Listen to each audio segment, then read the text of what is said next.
what's going on. Maybe the Facebook crash of 2019 still going on, because I know it's been hokey all week. But that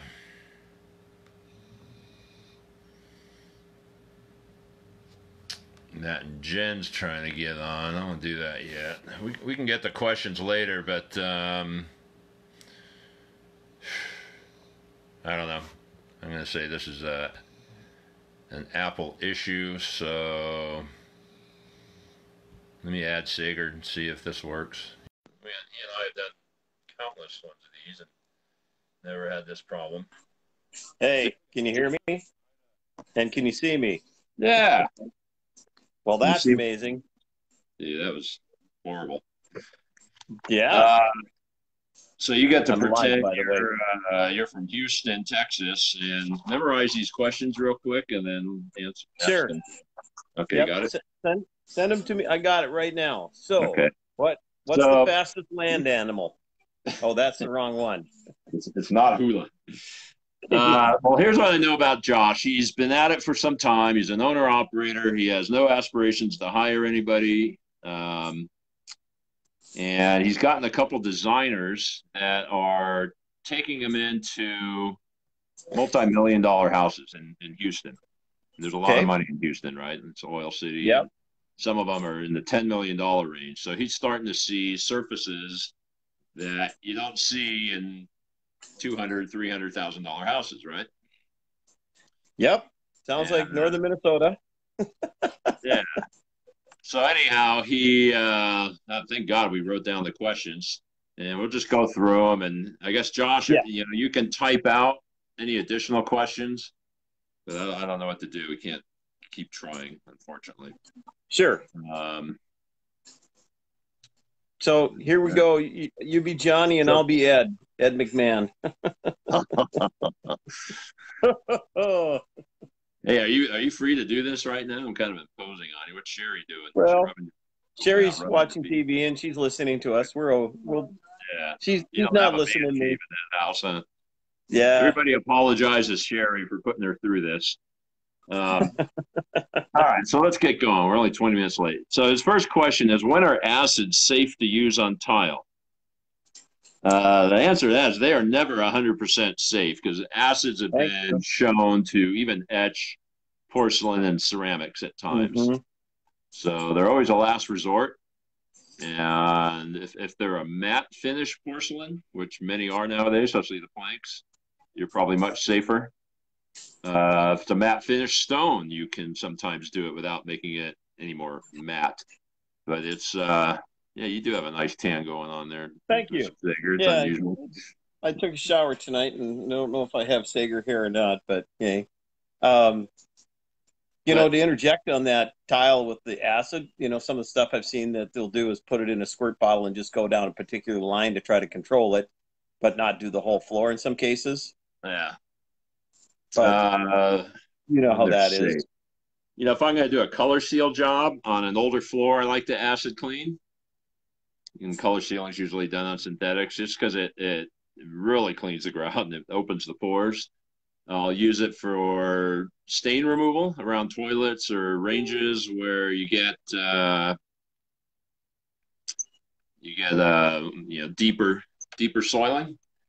But as a whole, you try and stay away from it. That's how I became aware Josh has no aspirations to hire anybody, because, boy, there's a reason Coit and Stanley and Zero Res, you won't see acids on their trucks. It's too easy to screw them up. And the most notable screw up my guys ever did was they left an acid-soaked cotton towel on a Formica counter, which completely bleached the color out of this 1970s orange counter. Oh, boy. You just try and stay away from it. But we'll get back to acids in a little bit. His next question was using 40 volume on grout. Absolutely. And most tile and grout cleaners out there have powdered peroxide in them, but at a pretty low level where it's not all that effective. Mark, does your Tsunami have peroxide in it? No, we opted this time not to put it in. Just we have Oxy in our code red, so that's kind of one of the options. But you know, sometimes where a technician and even some newer cleaners don't know how to activate a powdered peroxide properly, putting it in the container, not knowing you need a warm to hot water and what You its get use too is and hot, where it it falls off. explodes. Yeah. Yeah, yeah. Yeah. Um, that's not to say that I haven't added powdered peroxide or OxyClean to jobs, but it almost Right. always comes back to bite me. There's this Yep. real strange kind of phenomenon that happens, and that it certainly does brighten up because it eats the organic matter that's hiding in the grout liner on the Hmm. tile. But you can speed dry the floor, wipe it all off, do your sealing. Everything looks great. Come back an hour later, and you're going to have white, crusty residue all over the damn place. And Yep. how that didn't show up after you dried it and sealed it, who knows? But it's kind of a last resort thing. You really want to stick with liquid peroxides if you do need that benefit. And again, it's Yeah. usually kitchens and other areas with a lot of whatever Or protein or stain. make sure you rinse thoroughly. You know, in some Rinse, cleaners, yeah, you'll over know if you rinse. work with them. Yeah, But absolutely. Over rinse like crazy. yeah, Um, I got all these weird live videos showing up on my feed. Hopefully, I'm not deleting the right one. I mean, I think you're my king okay so size far. noggin's taking up the whole thing right now, right? Is that Yeah. what you're Yep. seeing? Yep. You and Okay. me, noggin. Josh had a question before it gets away though. What hand tool is best for shower walls and Oh, countertops? You know, yeah, the we'll get PMF we'll get to all grinder. that. We're gonna go in order. So anyhow, Yeah. 40 volume can be applied first if you're dealing with a lot of coffee or urine in a diner or something. And there's not a heavy grease level. You can certainly mop Yep. down 40, and 30 and 20 will do the same thing. Just most of us buy 40 because it's going to last longer in a hot carpet cleaning truck. But it's usually, in actuality, it's probably too strong. Yeah. But yeah, you can certainly add it to your pre-spray. Just be aware that it can foam up and explode on you and get out of control. Alfredo's asking if your sealer peels up. Alfredo, Sager Seal is a penetrative sealer. It's not a topical coating, so it will never peel up per se. Right, Mark? Yeah. Yep. It's Okay. a penetrating solvent-based penetrating fluorochemical. There's a I'm perfect. going to put that in Yeah. here. Yeah. So no type of wax. It's not a topical. So Yeah. that's a pretty common mistake or misnomer about Yeah. your sealer. People don't Because we're quite get. mopping it down. Yeah, Yeah. because we're mopping it down, people get confused. But it's the reason we're mopping it down is to save on labor time versus taking a sprayer or not sprayer, a brush Yeah. applicator or one of those blue wiffle bat things. Um, that's hold on, I'm trying to find a picture to answer the next question. But well, that's not the next one. Okay, so hopefully we got to that. 40 volume is a great additive. It's about it, just when you're dealing with grout anyways. Actually, where I really like to use 40 volumes when cleaning travertine and they want a honed finish. Because for some reason, travertine etches calcium-based stones on some level. And rather than put acid on there, if you add a lot of peroxide to your mop down pre-spray, I don't like to call it pre-spray because I rarely spray tile and grout. I mop it down or Yep. pre-mop, what we call it that. And for whatever reason, some chemical reaction, it etches travertine to usually the original matte finish that it once was. And it's almost the same as taking I would say a 400 grit diamond pad and going over it. So it's sort of a cheap hack way to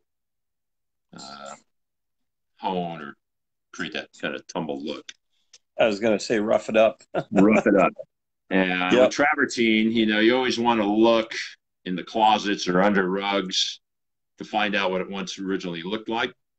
Because most travertines these days, especially all the Home Depot stuff, started out honed, but it gets shinier and shinier over time from the accumulation of Yeah.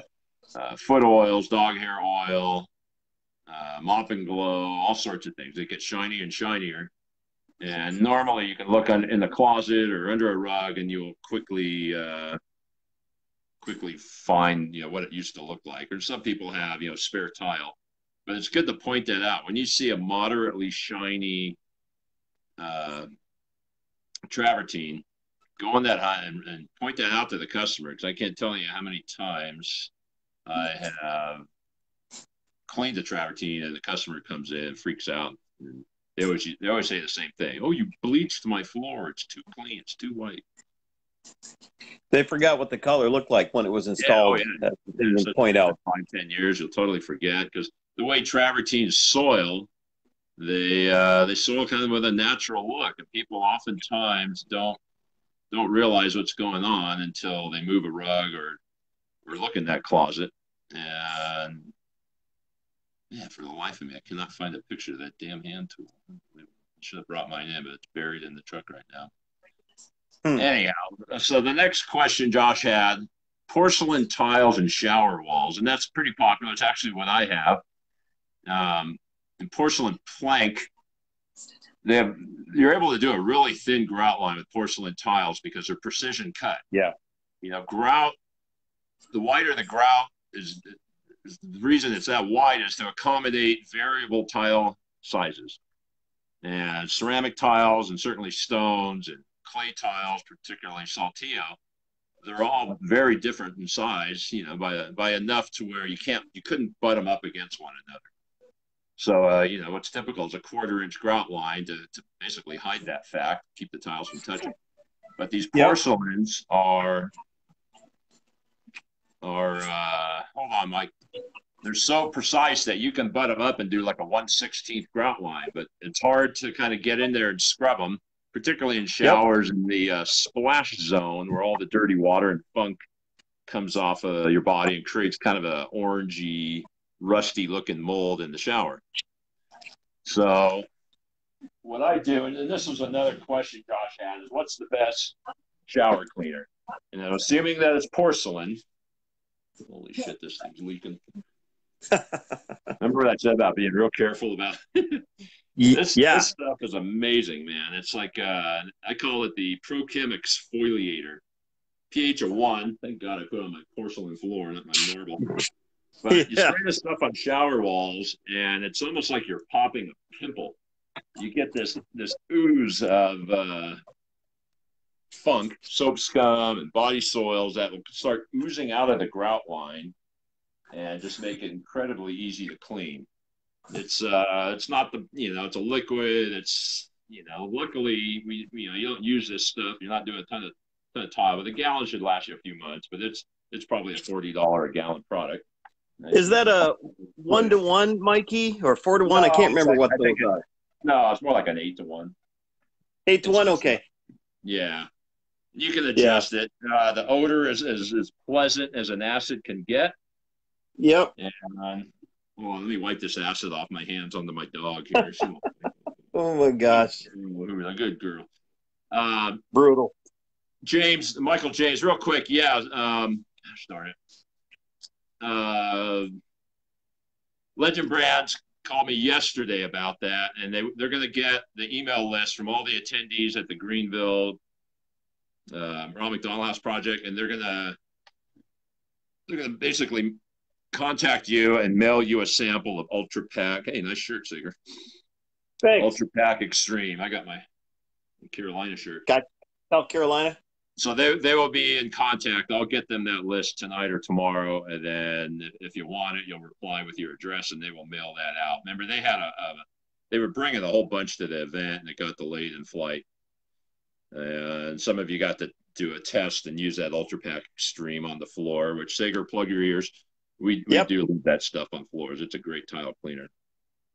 So where are we at? Oh, so yeah, that's if you're doing showers and it's porcelain or ceramic or a honed marble or travertine or whatever, then there's nothing that beats that acid for getting the soap scum and funk and body molds.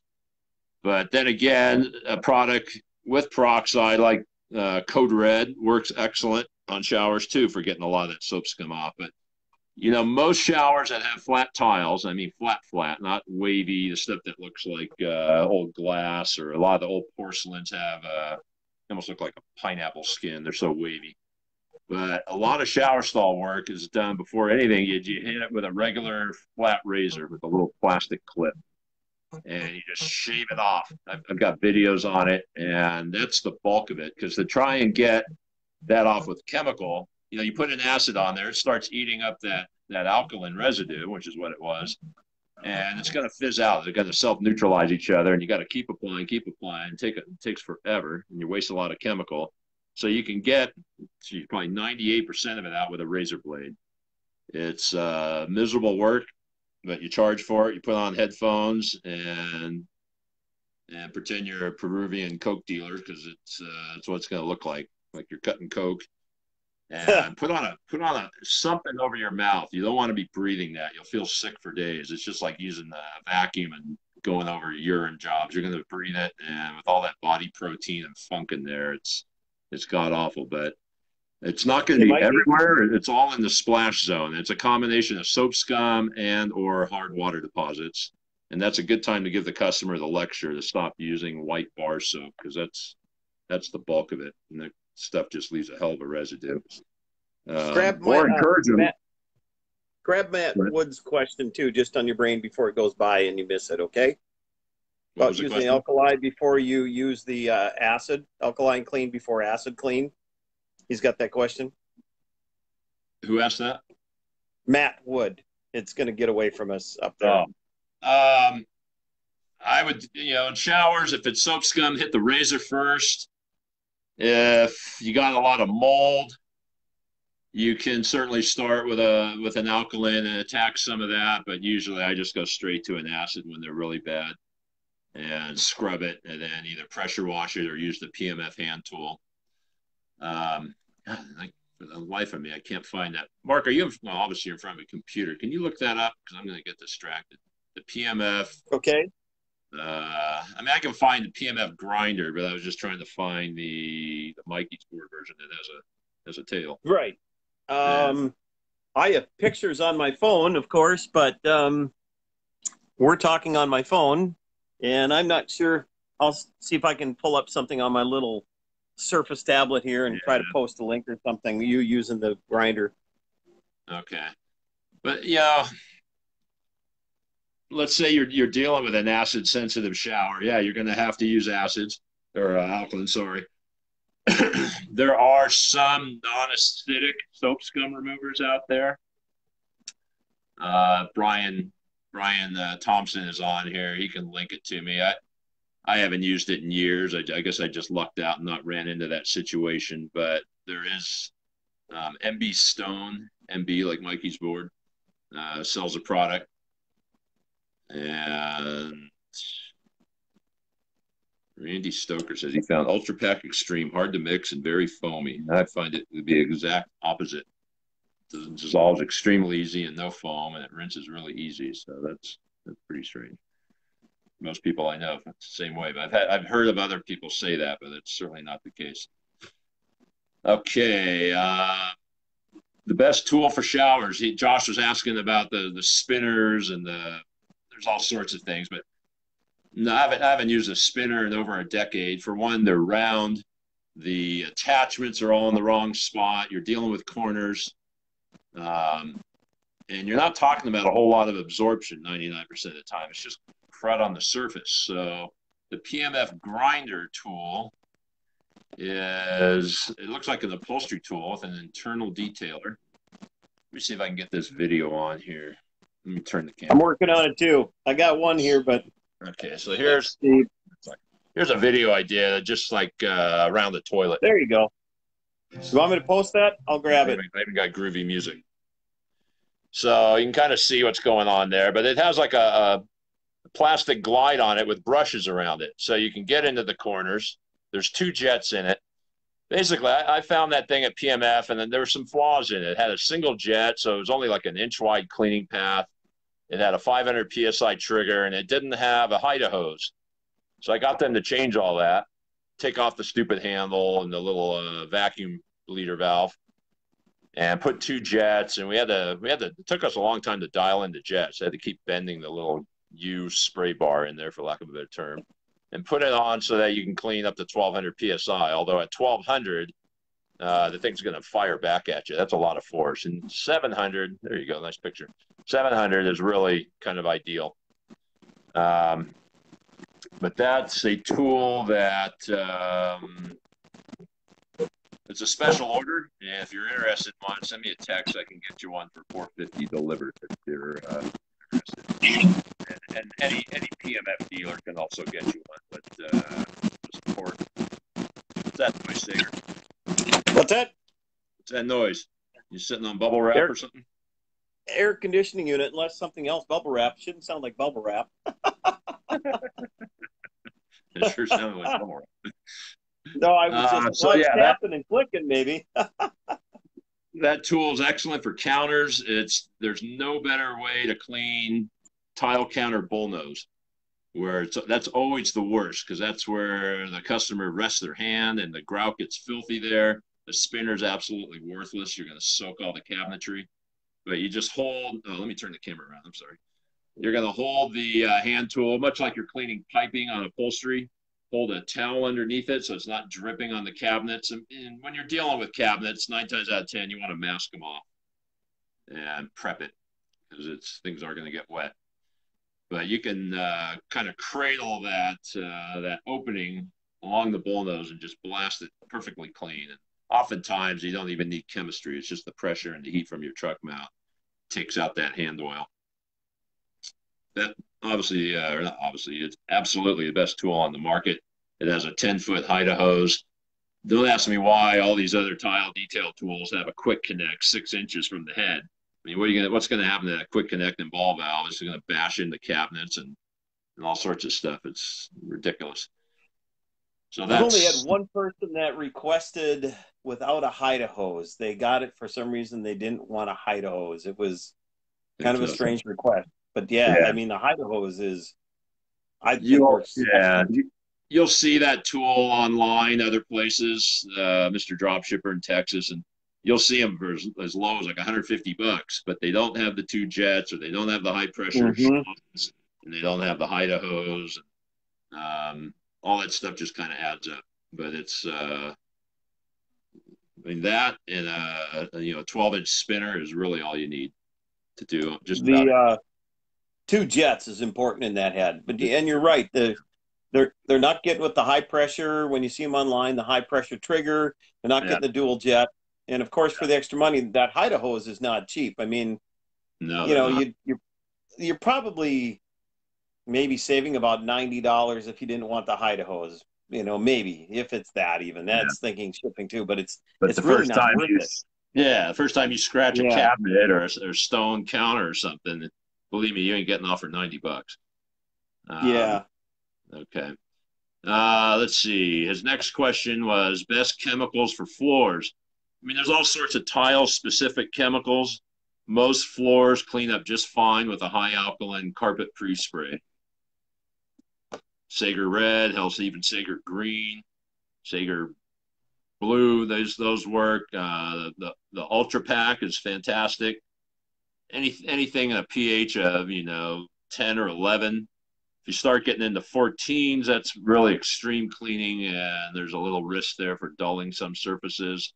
Sager's coming out with Tsunami, which is high pH enough to remove light floor wax, and but it's not your everyday tile cleaner, right, Mark? I mean, you really want to stay milder. No, I've discovered in this part of the industry, there's a lot of people that want high pH cleaners for various reasons, and so we're supplying it. But no, I mean, you can get by with a lot of our carpet cleaning chemistry. You really can, and you just want to see what will rinse off easy or will rinse for you easy.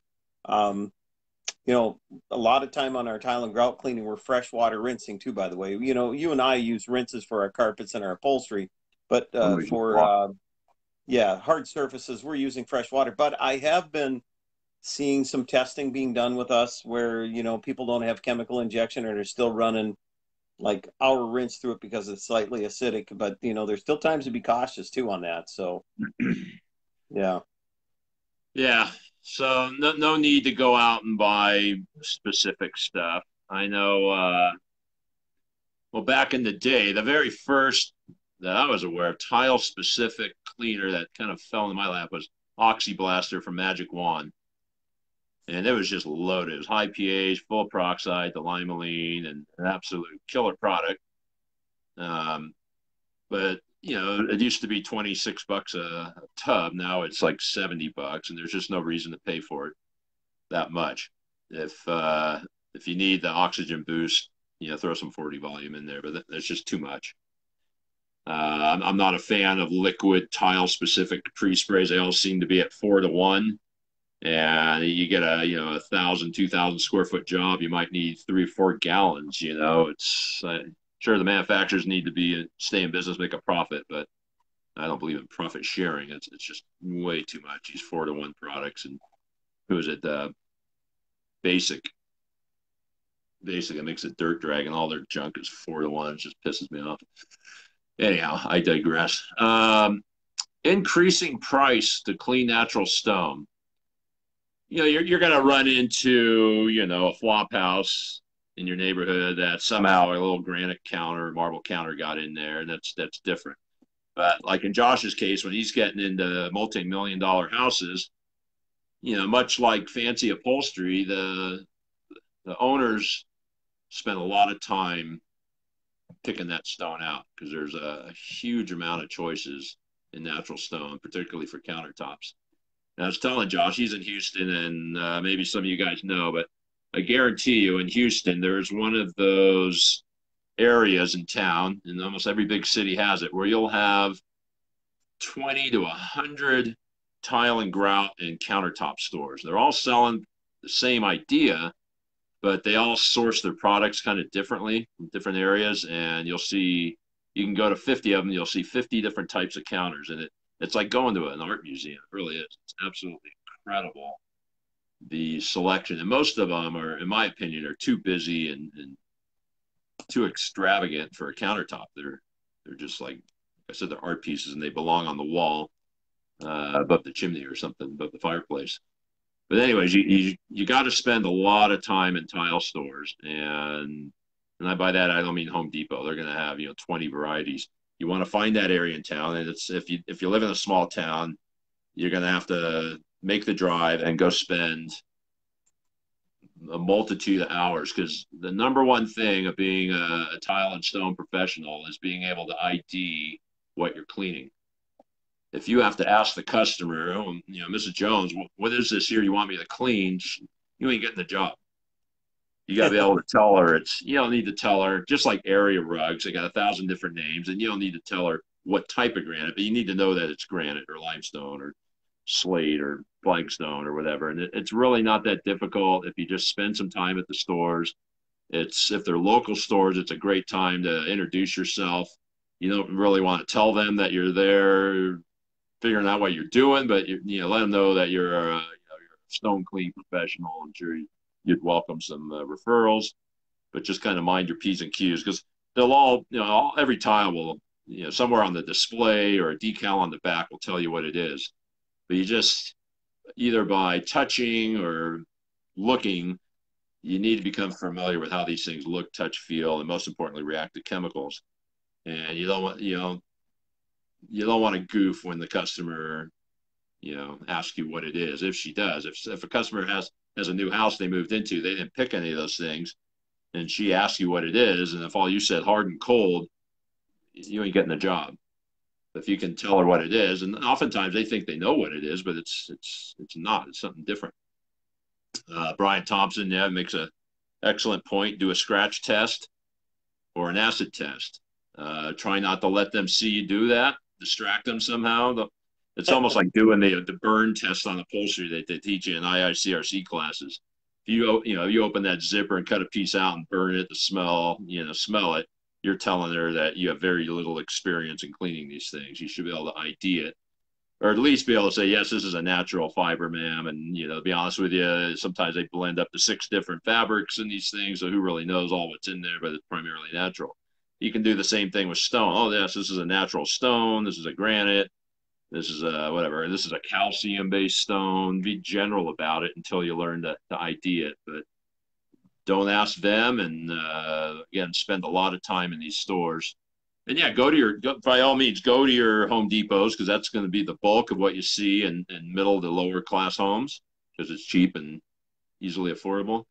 But once you, like Josh, start getting into the $1 million mansions, you're going to start seeing stuff that is you didn't know existed.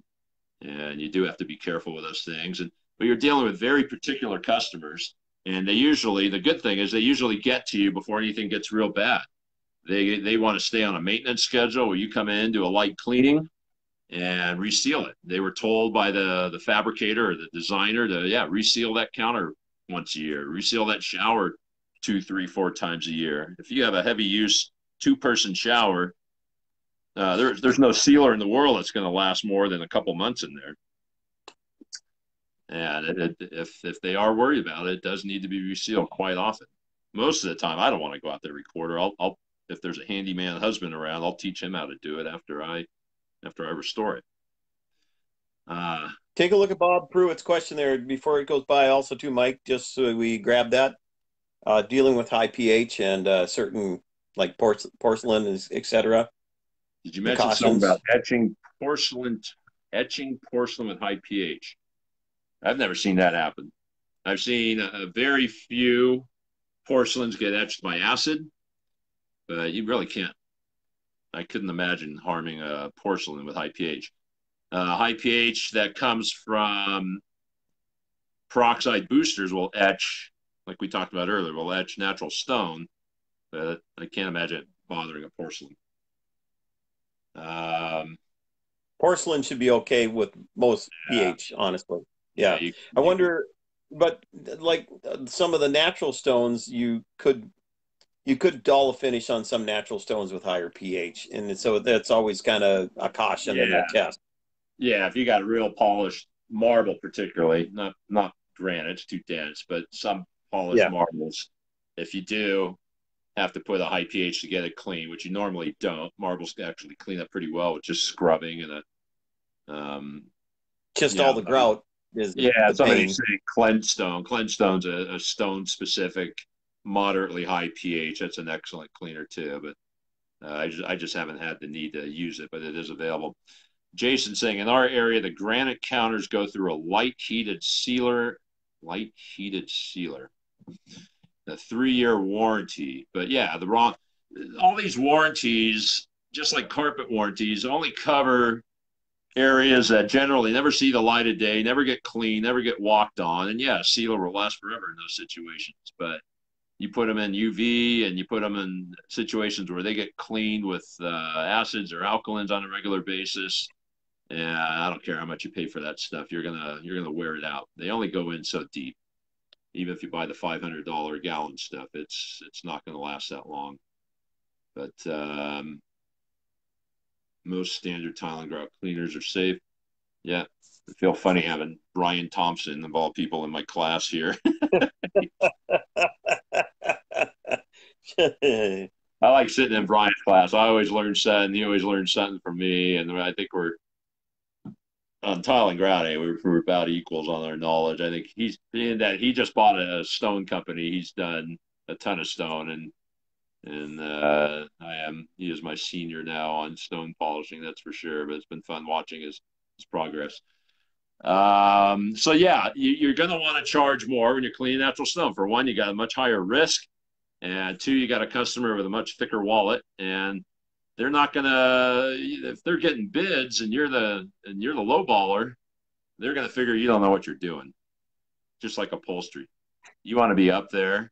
I'm not saying gouge them, but when you're dealing with stone, as a professional, especially if you're the only one in town, which in both my area, Santa Cruz and Nevada here, I'm kind of am the only one in town, so I definitely ask for a little bit more. I'm not fighting competition. But when you deal with a stone polishing only company, that's all they do. And there's lots of them around in big cities. And they run multiple crews, and they do a lot of commercial work and high-end stuff. They generally aim for about $1,400 a day or $700 for a half day. They don't charge by the foot or by the square yard or anything like that. They just come out and work nonstop, take their breaks, and do what they can for $1,400 a day. And they can tell you how many days it's going to take or half days. And it's just kind of a flat rate. Makes it easy to estimate, quote over the phone. But that's generally who your competition is going to be, is these stone only guys.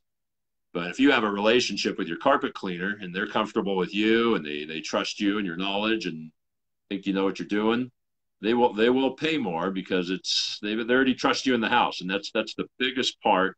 Nothing is more important than being a successful carpet cleaner is that one-on-one relationship you have with the homeowner, right, Mark? That's right. And take a look at Brian Thompson's just latest comment, because I know you had this. You said Yeah. the same exact thing to a person today online about Yep, charging. 150 to 200. So you got a whatever, a 7 hour day with your breaks. There you go, 1,400. Mm-hmm. That's the Yep. average. But I can tell you this: we in Santa Cruz, we do all day stone jobs where we're doing floor, counter, showers, and get 2, 3 grand no problem. Because you're doing a multitude of stuff. Oftentimes, you're doing things that those stone guys don't do because they primarily they scrub, with a 175 and then rinse with a shop vac. So there's lots of little things that they can't or won't do that us steam cleaners can do. We're doing it a little different, and I think we can get a deeper clean in many situations, not all, but many. And we've already achieved that trust factor. They're already letting us in the back of their closets to clean below their silk nighties and all that, and they know if they hire some other company that sends out crews, they don't know who's coming out, just some nobody. So that when people have a $10 million house, they will gladly pay an extra 1,000 or so for that comfort and security. Absolutely. Yep. And it's kind of up to you. Again, if you really know what you're doing, you can ID everything. You know your way around diamond powders, and you can polish most anything. Like a guy like Cameron at Easy Stone, he charges that $1,400. And a guy like that with his skill, I think his rate should be double. But again, he's working in the LA basin and competing with probably thousands of these crews and going out and bidding. So he has to be competitive. But if he was an owner operator and doing all the work, he could definitely quadruple his rates. Who gives a good stone class? The best class to start if you're a carpet cleaner is with Rob at Stone Pro in Anaheim. They do a 3-day boot camp, and you'll learn all the stone basics. It's virtually no desk time. They throw a rubber smock on you and hand you all the equipment, and they got a warehouse full of stone floors of all different levels and types, and counters and all sorts of things. And you just you go to town. Yeah, you'll have to fly there. It's a very small industry, Matthew, and you're not going to find it in every town. There's some small 1-day classes, but nothing compares to this Anaheim class. And because of all the tourist activities, it's cheap to fly into Anaheim. It's very close to the airport. I think the class is $1,000 the first time. It's free if you go back, and everybody I know goes back after a year or so. But you just got to get there. But whatever, you're going to spend 500 on the flight, a few hundred on a hotel, $1,000 to get in, and you'll make that back in no time. Stu Rose, yeah, Stu certainly knows his thing. If he does something in North Carolina along those lines, but take something basic. It can be real intimidating at first. So start with a basic class and then move on and go to Stu or Cameron there at Easy Stone, because it definitely takes it to another level. But yeah, charge what you're worth, charge what you want to make, but we realize in a lot of these, $10 million homes, nothing's really dirty. It's rare to run into abused stuff in those homes. I mean, yeah, it can happen, but it's a whole different world, and it's usually preventative maintenance. Josh was asking about the best tool to scrub tile. Well, I think he meant mechanically, and he was comparing between the Oric Orbiter, that little lightweight 10-inch, 13-inch thing, or a CRB or 175. And actually, the answer is there is no best. You're going to use them all. You're going to use a 175 with a malish brush on there, which is like a diamond impregnated brush. You'll use that to strip stuff. You'll use that to scrub uneven surfaces. like pillow block stone, which kind of caves in, and a flat brush won't necessarily get in there. You're going to do a lot of, if you get into stone, you're gonna need a nice heavy 120 pound 175 to do your diamond polishing. OP machines work great. They tend to fling a lot less. A 175 is going to splash the walls. You're going to have to do a lot of masking. And OP tends to keep things towards the center, do that oscillating. A CRB is a must. Every carpet cleaner should have a CRB. Everyone. There's no excuse not to. If you don't realize its value, you're not paying attention. But CRBs work excellent on travertine, textured porcelains and ceramics. Slate, absolute must for slate. But they aren't always the greatest grout scrubber. If you got a deep recessed grout line, the brushes aren't going to get in there. So, a typical grout brush on a pole with a fine angle, that's a total must. You were asking earlier about acids. A lot of times, we used to resort to acids to get deeper stains out until we found these little beauties, and we never do a tile job without one of these sticking in our pocket. And I call them the rhino brush, do the little horn on there, but it's stainless steel. They make a brass, but oftentimes those stains are just a little deeper than your 1,000 psi, and your alkaline will blast off. So much like an acid, which removes a layer of grout, so does this thing. So you just bend over, you scrub the grout. You don't gouge it. You don't want to create a divot, but this will remove tons and tons of stains that pressure and chemistry won't. You can buy these in 3-packs at Home Depot for just a couple bucks. They don't last forever, so get a bunch of them, but you'll get real addicted to these things. They're just absolute must. And then, Mark, remember this thing? We bought this for Vegas at the Interlink. And it's the one product that Mr. Happy there, the grout guy that Rob wanted to kill himself over, he makes this. But it's a nice little hand brush with a good taper to it, and it's nice and stiff. I don't like his other brushes because for some reason they put all the soft brushes in the middle. It makes no sense. I'm going to go out to my truck in a little bit and show some more tools. I didn't want to bring them all in this time. That time was a pain in the butt, let alone I got fucking acid leaking all over my floor here. I had a conversation with Darren Stone yesterday, who was doing a marble counter, or what he thought was a marble counter. We haven't figured that out yet. Mark's playing Candy Crush. I'm answering on Super Sealer. So if you're not using Super Sealer, and Super Sealer is great for grout and a lot of stones, not so dense stones, but if you're sealing dense granite counters and polished marbles, we like this stuff here. That's backwards, but Stone Pro, Ultimate Pro, impregnating sealer for dense stone. It's a much finer molecule than a grout sealer will be. Grout sealers are going to be a larger particulate fluoropolymer particle that tend to stay on top. With a good stone sealer, you want it to penetrate deeper.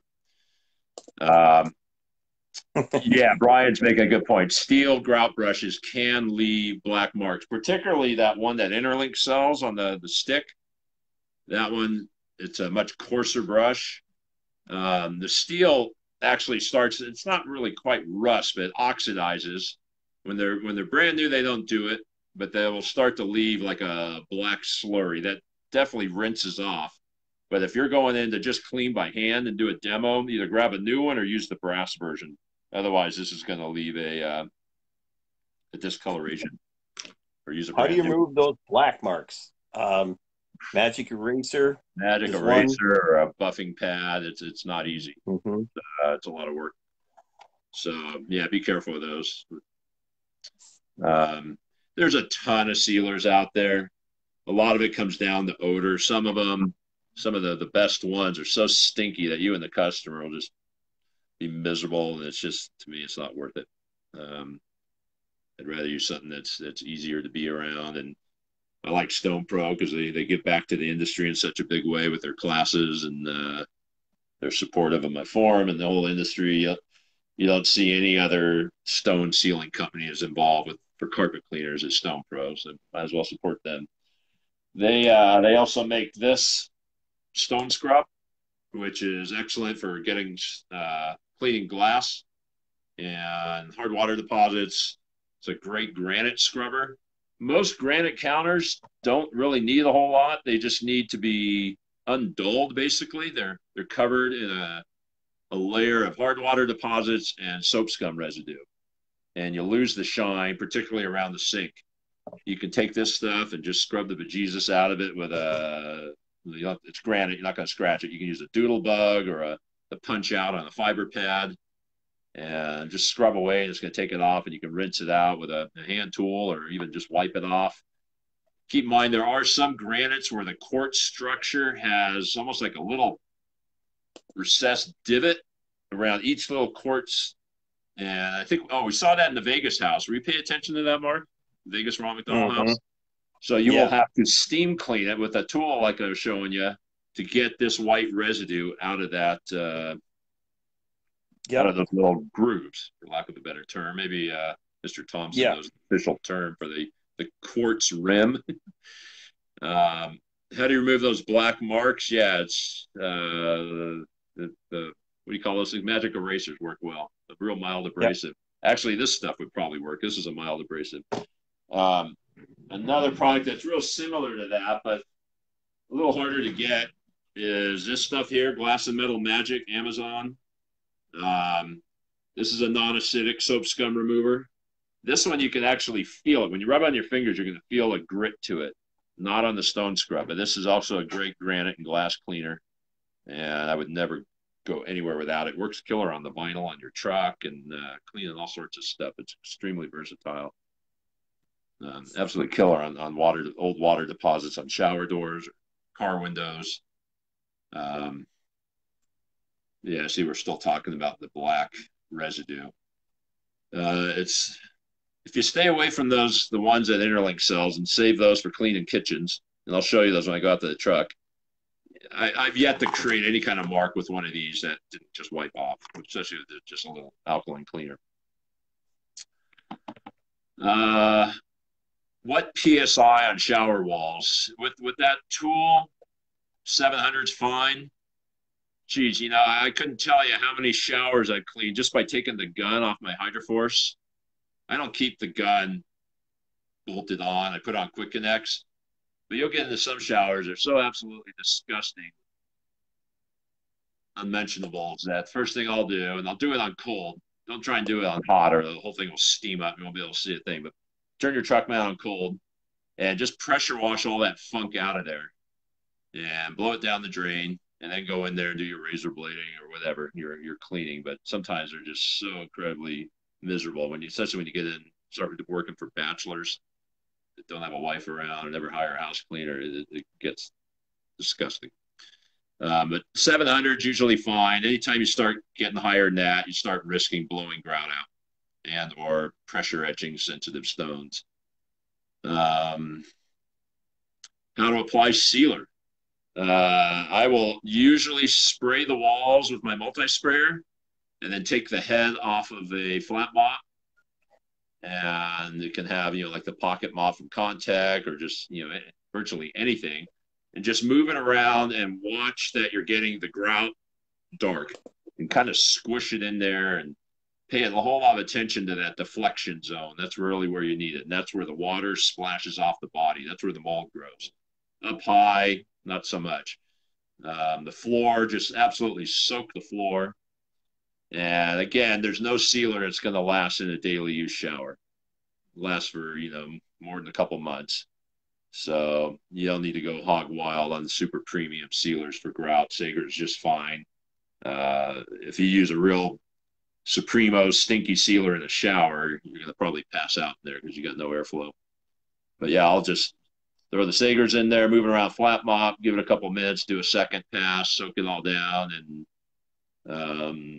a high polish, you're going to want to, hand mop off the residue. A matte finish, you can just leave. Tell them not to, most importantly, tell them not to use it for 24 hours. Let that stuff cure up. So there's that. And then using an oxidizer on light grout. Kind of forget the details on that one, but that's typically where you're going to use it. Real dark grouts, when you get into the charcoals and any of the dark ones, the dyes are easy to remove. And when you go to scrub them, even with just a regular alkaline cleaner, you'll see the water turn black. The dyes removed from those rather easily. I've never caused any permanent damage with that, but usually on dark grouts, you don't need the power of an oxygen cleaner because you don't see urine and coffee stains or anything of that nature. But it's really not much of a concern. So you guys want to take a walk with me and we can go look in the truck at some more tools there? Oh, let me, well, hold on. I got this stuff here called Super Grout Additive. And Brian Thompson and I were talking about this the other day. We're going to do some demos at the Phoenix Ronald McDonald House with that. And it's a super handy product to do once you get into countertop repairs from the floor to wall joint, shower floors, just missing grout in general, because you're taking normal grout and you're going to mix it with epoxy, a slow curing 2-part epoxy versus water or an acrylic additive. Here's all the demo products I've been sent recently to test. Mostly all tile and grout. There's my little stone kit. And let me see, I can turn this around. So one of the reasons I like shelves and trucks is to carry all the little tools that you need. Is it light enough in here? Can you see this stuff, Mark? It's gonna get dark out here. You're getting a little pixelated if you move too fast. Your Wi-Fi can't keep up to you out there.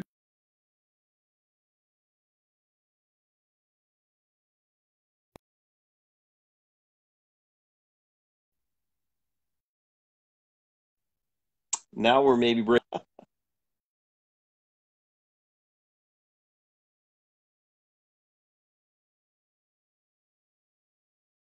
Could be losing you, Mike.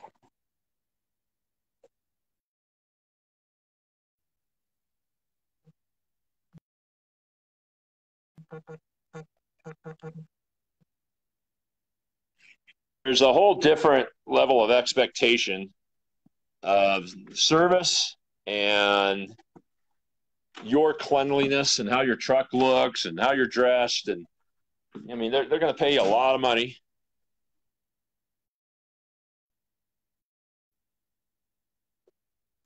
Step and bumper.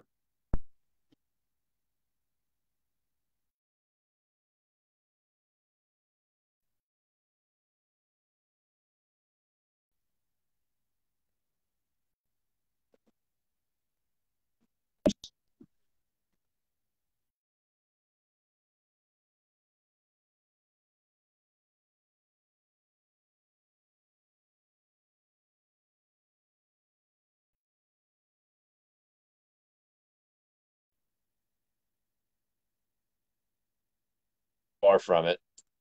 Obviously, Facebook Live needs a strong connection. Try this one more time in the shower here. I really wanted to show you what this project I got going on. Let me turn the camera around. So this is a 4-year porcelain shower, like almost plank. You can see like 2.5 feet. Minimal grout line, like Josh was asking. And we've had a real wet winter. The ground's soaking wet still. So the house is settled a little bit. You can see that crack? You see that, Mark? Mark's playing. Yep, you're Angry Birds. You're a little breaking up, though.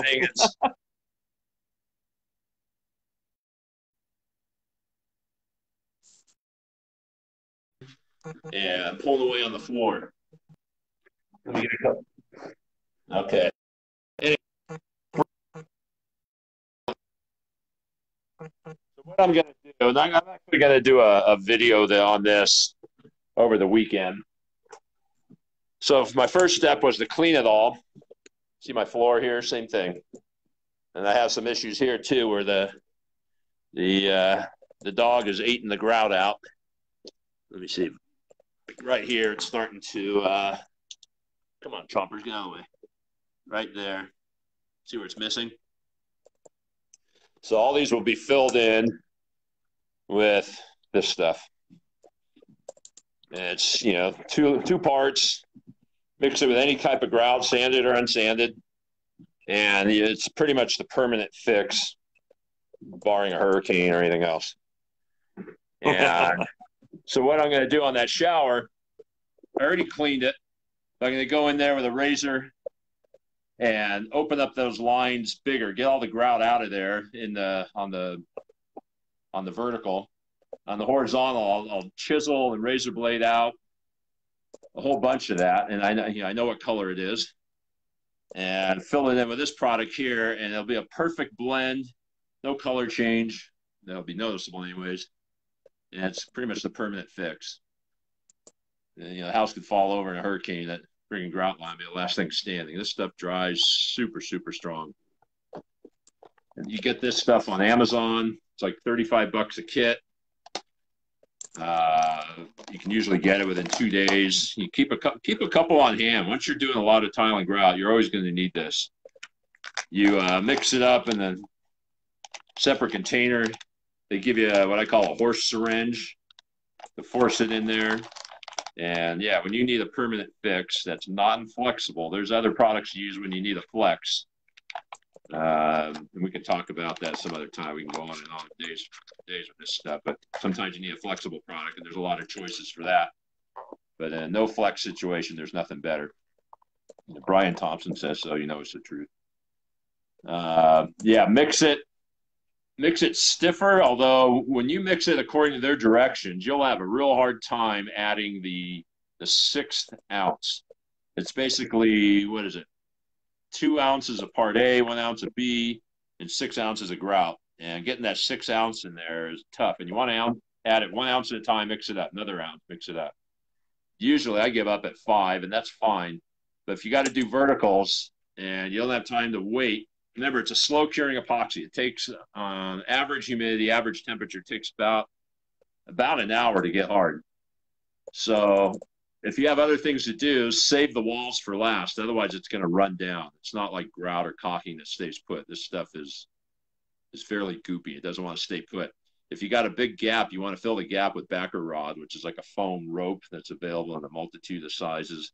Fill up the bulk of it, so you're just putting, maybe 1/8 of an inch of this product and not wasting it. If you got a big gap, it's going to keep falling back there, and before you know it, you've thrown all 8 ounces of product back there, and it's still falling in, particularly on walls where there's often a big gap. I think I got to all of Josh's questions. I think knowledge is key. Go spend a ton of time. If you're in a small town, you have nowhere to go look. Plan a vacation week. Well, they're probably closed on the weekends, maybe open on Saturdays. But don't think you're going to see it all in one day. Go to a multitude of these stores, and yeah, go to the Home Depots and Lowe's, see what they're selling. But you got to learn to ID this stuff. Otherwise, you're kind of almost wasting your time. But tile and grout's not going away. It's been around forever. Yeah, carpet's going to turn to wood, and wood's going to turn to LVP. But our kitchens, our entryways, our bathrooms, and formal dining rooms, they're always going to be tile and grout. That's just the way it's going to be. And to ignore that and think that carpet's going to come back, you're going to see your revenue go down and down. Josh and I asked Josh what truck. Josh has set up a brand new truck, and I believe it was a GMC. But look at Mark's truck. With all the carpet crap he's got stuck in there, he's got to empty it all the way out to get to one length of hose. But the bigger the truck, the better if you're doing tile and grout, because it's a whole new set of toys. And some of those toys get kind of big once you get into polishing.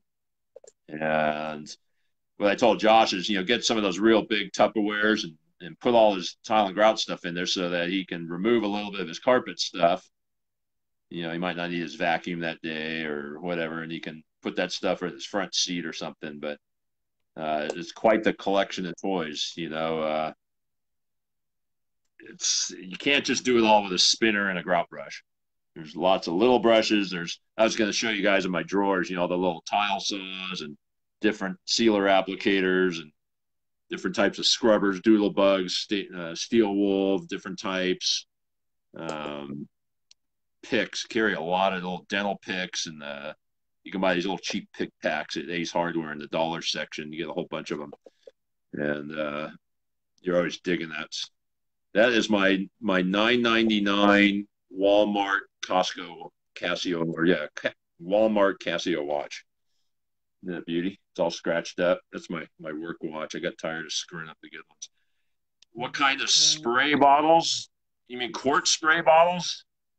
Um, those new ones that Home Depot has with the big wide mouth, they're okay, but I tend to use peroxide in them the most, and peroxide eats up the sealer. So if you want a spray bottle to last, go do your spraying and then suck some water in there and get the chemical, the peroxide or the solvent out of there.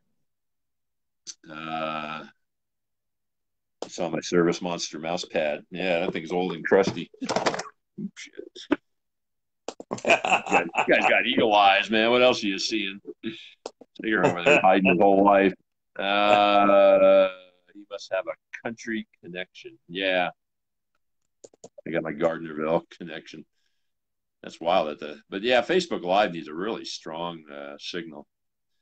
Who do I contact to buy the dual jet? You contact me, Randy. I'll sell you one. Send me a PM or email or something. And we have them. They're $450 delivered to just about anywhere in this country. And well worth it. Can you please post a link of stone products you're showing? Man, I posted this so many times on Mikey's board. I want to show you guys something here that I've said this a lot lately, but Mikey's board is like an old town library in that nothing ever goes away. You can go to the Stone Room, which is phenomenal on Facebook if you need an answer today or you want to read the last 3 days' questions. But if there's a discussion from 5 years ago, good luck finding it. The search buttons don't work. The Mikey's board, if you guys didn't know, it's been around since 2006. There's millions of conversations there. And let me turn this around. It's broken into categories. We got the carpet cleaning room, the hard surface, which is what we're talking about now. We got business-oriented discussion, rug and textiles, the toy section, the collection of interviews, water damage, and then some off-topic stuff for when you guys get bored talking about carpet. You go into the hard surface, and tons and tons of conversations. Best CRB for tile and grout cleaning.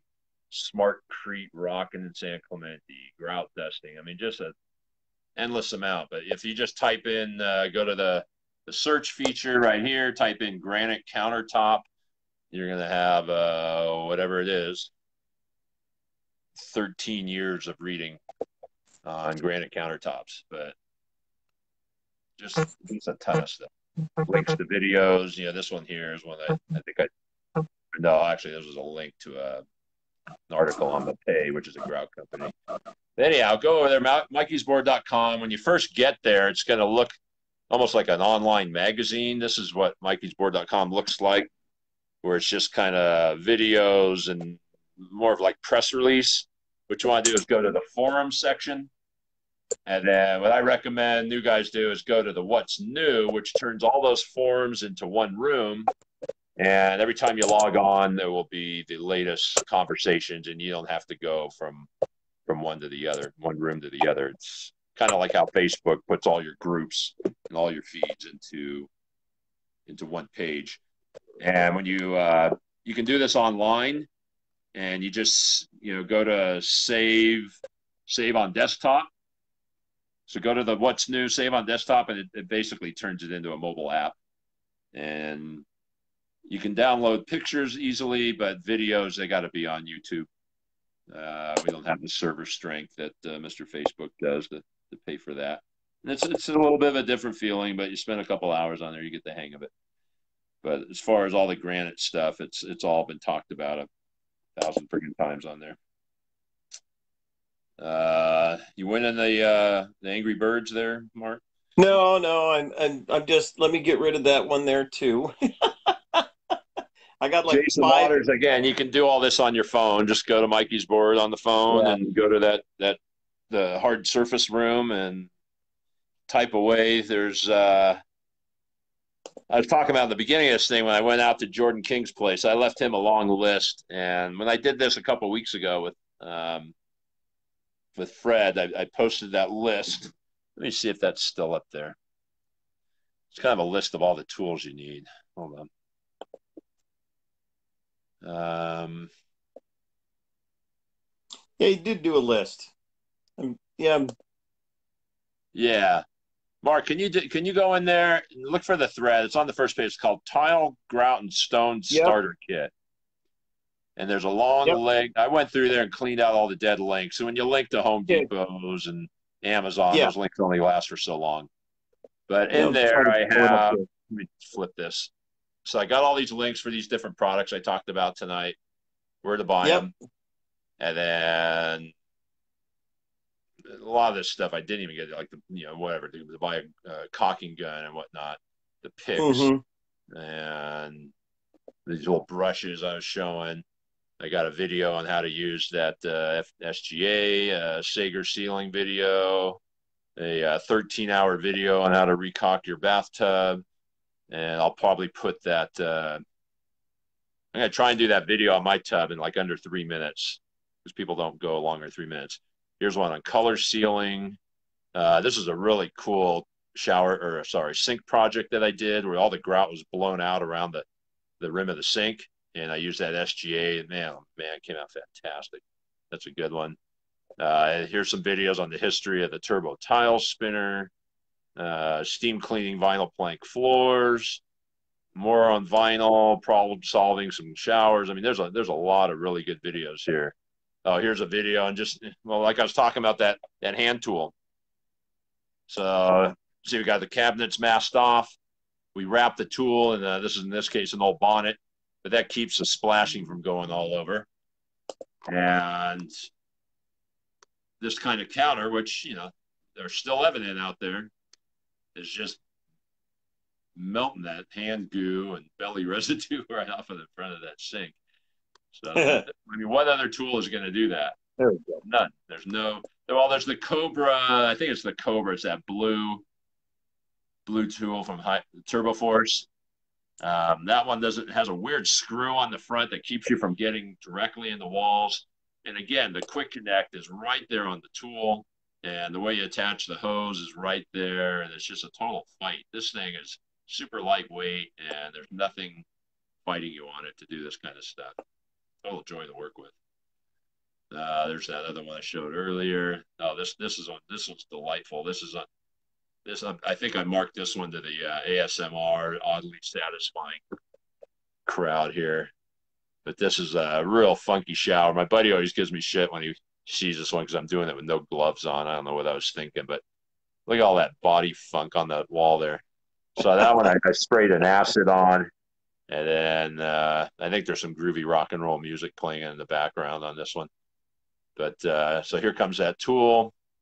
The rubber caulking was just pulling right out, but let's see if we can see that. Just boom, man, taking that funk right off of there. That's one of those jobs you don't have a mask on, you're going to feel sick. But that tile has that texture to it. I would have normally razor blade that. Can't see it through the screen here, but it has this lumpy texture that makes a razor blade worthless. So you just got to go with more chemistry and a little more pressure. But that one, we ripped out all the silicone, redid it, and that one came out really killer. I think there's a video of using that tool on a travertine staircase, which came out really killer. There we go. Watch that. Boom. Gets in the corner. Isn't that nice? Let a customer, when you do jobs like this, bring the customer over. That's like black magic to someone that doesn't know what can be done. Get them to film that and put it, post it on their Facebook page. Look what Mark's doing in my living room. Holy cow, man. You want your phone to ring. But make sure you tell them what you're doing. Otherwise, you're bleaching it. It's not supposed to be that clean, because people forget. That's all bog water residue. But notice how the riser on the stairs is still primarily clean. But see how good that works on the bullnose, or there's a grout line below the tile. I mean, there's really no bull noses on there. It's just the edge. They didn't put a trim piece. But yeah, you could run a spinner on there and get the bulk of it. But a spinner, even a 12-inch, is going to overlap and soak the step below you. Yeah. What freeze spray can I use to remove belly residue? Code red. Code red, yeah. Great on bellies and pubes. Hey, the We have a nights new are up belly 2-1. juice coming out next week. Yeah, belly residue. But yeah, you wonder where all that, all that soil on the horizontal surface or the vertical surface on counters comes from, man. It's pretty gross. So yeah, customer wow factor. When you get those kind of results, whether you're cleaning Berber carpet or travertine or whatever, make sure to get them involved. Come watch. But yeah, don't be afraid of the internet and Mikey's board. It's a little different, but there's a reason it's been around since 2006. There's a lot of content, a lot of old crusty farts that have been at this for a long time, and you don't see a lot of bullshit, for lack of a better term. People are straight and to the point, and usually many threads are short because the answer was answered correctly in the first couple threads, and it's end of conversation. It's not like Facebook where nobody sees all the other answers. They keep answering. You get a question that's asked and it's answered, 300 times. It's like, holy crap, man. Why are you people still talking about this? It's already been answered. But people like to throw in their opinions. So, geez, how long have we been going here? Hour and a half. I think I could still turn this into a YouTube. Yeah. Okay. All right. Well, anybody final questions? Brian Thompson, I know you probably got a ton of questions. You haven't learned anything tonight. But yeah, Brian is going to be in Phoenix. And for you new guys to come, hold on, Gordon, to come to Phoenix and to actually be able to clean these 3 Ronald McDonald houses that are almost all tile and grout, very little carpet, granite counters, all kinds of stuff going goofy. To be able to actually clean these all day with guys like Brian and pick his brain and get to use the best tools in the industry and all the great chems. And I mean, there's nothing else like it. And geez, man, don't pass up this opportunity to learn while giving back to the Phoenix community and doing the right thing. And then we're going to have a couple of days of classes. We're going to clean the hotel, do some low moisture cleaning of their wood. They got Zydeco